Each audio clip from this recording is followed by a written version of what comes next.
सभी का हमारे चैनल में स्वागत है।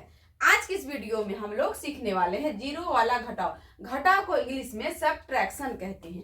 यहाँ पे देखिए दो सवाल दिया हुआ है और दोनों सवाल में जीरो है। आप देख रहे हैं दोनों सवाल में जीरो है। बहुत बच्चे तो बना लेते हैं जीरो वाला सवाल, लेकिन कुछ बच्चे जो छोटे छोटे बच्चे हैं वो जल्दी समझ नहीं पाते कि जीरो वाला घटाव कैसे बनेगा। तो मैं एक एक प्रोसेस करके बताऊंगी। यहाँ पे पहले इस सवाल को हल करेंगे और फिर इस सवाल को हल करेंगे। तो सबसे पहले यहाँ पे ये समझ लीजिए कि जीरो में से 4 घटेगा।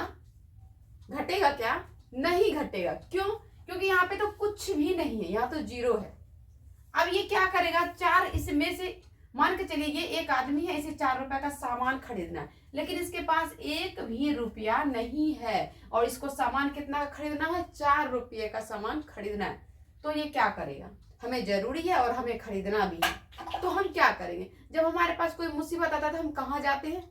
पड़ोस में जाते हैं पहले, उसके बाद कहीं दूर जाते हैं। तो ये जाएगा अपने पड़ोस में, ये इसका पड़ोसी है। अब इस पड़ोसी से 1 रुपया लेगा, लेकिन इस पड़ोसी के पास खुद कुछ भी नहीं है। ये पड़ोसी के पास भी 0 रुपया। क्या है? 0 रुपया। अब यहाँ पे देखिए यह पड़ोसी फिर जाएगा बगल वाले के पास, यानी कि ये अपने पड़ोसी के पास जाएगा। अब यहाँ पे देखिए यह पड़ोसी को भी कुछ भी नहीं है, इसे भी 0 है, पूरा एक भी रुपया नहीं है। अब ये जाएगा अपने पड़ोसी के पास। अब बच्चे क्या करते हैं, जैसे कि यहां से हमें लेना है एक, ठीक, तो यहां से जब लेते हैं ना तो बच्चे डायरेक्ट यहां से ऐसे इसमें ले लेते हैं और यहां से यहां घटा देते, फिर उन्हें आगे समझ में नहीं आता है। तो हम क्या करेंगे, जब हमें 5 इससे 1 लेंगे हम, ये गया अपने पड़ोसी के पास 1 रुपया मांगने। जैसे ये 1 दहाई 10 होता है, ठीक, जैसे ये 1 देगा इसको तो ये बन जाएगा 10। अब ये देखिए यहाँ पे आपको समझना पड़ेगा, इस जगह पे यह 1 दिया, इसको कितना दिया? 1 दिया। जब ये 1 इसको दिया ना तो अब ये बन गया 10 रुपया। अब ये इसके पास जो 10 रुपया बना, अब ये 10 में से 1 रुपया इसको देगा। अब ये 10 में से 1 दे दिया इसको, अब ये बन गया 10 और इसके पास कितना बचा? 9 रुपया बचा। और ये 5 जो इसको दिया था तो इस 5 के पास कितना बचा? 4 रुपया बचा। अब ये 10 में से 1 रुपया इसे देगा। अब ये 10 में से जब 1 रुपया इसको दिया तो ये बन गया 10। अब इसके पास 10 नहीं बचा, इसके पास कितना बचा? 9 रुपया। अब ये 10 में से 4 घटाएंगे, यानी कि 10 रुपया में से 4 रुपया का सामान खरीदा और फिर उसके पास कितना बच गया? 6 रुपया। तो हम यहाँ पे लिखेंगे 6। अब देखिए प्रोसेस करके ना पैसा आया। अब आपको क्या करना है, फिर यहाँ पर कितना बचा था? ये 9 रुपया बचा था इसके पास। अब ये 9 में से 7 रुपया यह भी खर्च कर दिया। अब इसके पास कितना बच गया? जब ये 9 में से 7 रुपया खर्च किया तो इसके पास कितना बचा? 2 बच गया, यानी कि 2 रुपया बच गया। तो हम यहाँ पे लिख दिए 2। अब यहाँ देखिए इसके पास भी 9 है और ये 6 रुपया का सामान खरीदा, यानी कि 9 रुपया में से 6 रुपया खर्च कर दिया। तो अब कितना इसके पास बच गया?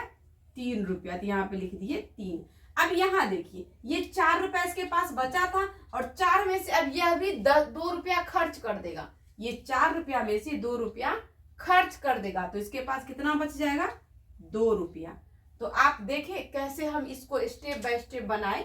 और कुछ बच्चे क्या करते, यहाँ से डायरेक्ट यहाँ ले लेते, उसी समय ये सवाल गलत हो जाता है। एक एक प्रोसेस आपको देखना। पहले ये गया इसके पास, फिर ये जाएगा इसके पास, फिर ये जाएगा इसके पास, और डायरेक्ट ये इसको नहीं देगा, पहले यह भी अपने पड़ोसी को देगा, फिर ये अपने पड़ोसी को देगा, फिर ये अपने पड़ोसी को देगा, और उसके बाद हम एक एक करके घटा के लिखेंगे। यह भी ध्यान रखना, जब ये इसको दिया तो अब इसके पास कितना बच गया। ये सवाल हमारा बन गया। अब आते दूसरा सवाल बनाने। यहाँ पे देखिए क्या करेंगे। अब ये बताइए 0 में से 9 घटेगा? नहीं घटेगा ना। इसके पास कितना रुपया है? 0 रुपया। अब ये भी क्या करेगा, अपने पड़ोसी से 1 रुपया लेगा, लेकिन पड़ोसी खुद 0 है, इसके पास भी कुछ नहीं है। लेकिन फिर ये क्या करेगा, ये जाएगा इसके पास। अब ये इसके पास भी 0 रुपया है, फिर ये गया इसके पास भी 0 रुपया है। अब ये गया इसके पास, तो इसके पास कितना रुपया है? 8 रुपया। अब ये 8 में से 1 इसको देगा। तो सबसे पहले हम क्या करेंगे, 8 में से जब ये 1 इसको दे दिया तो इसके पास कितना बचा? 7 बच गया। अब यह कितना बन गया? 10 रुपया बन गया। अब ये 10 में से 1 इसको दिया तो ये बन गया 10 रुपया और इसके पास अब कितना बच गया 9 रुपया।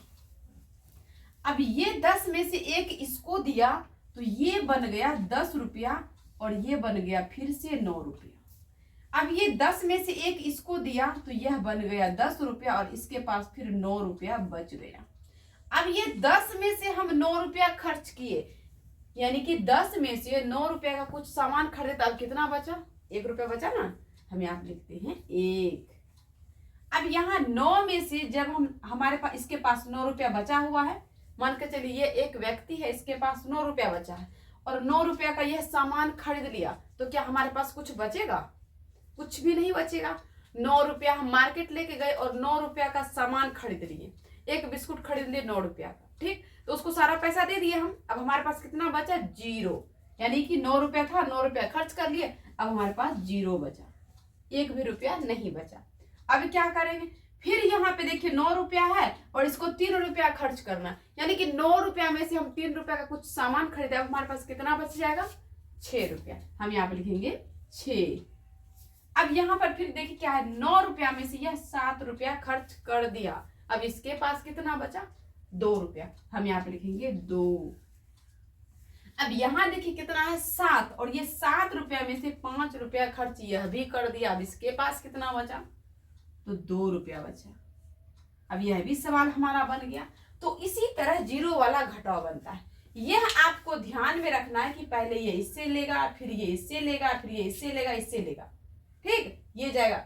अब ये 2 सवाल हमारा था, दोनों सवाल हम बना दिए हैं।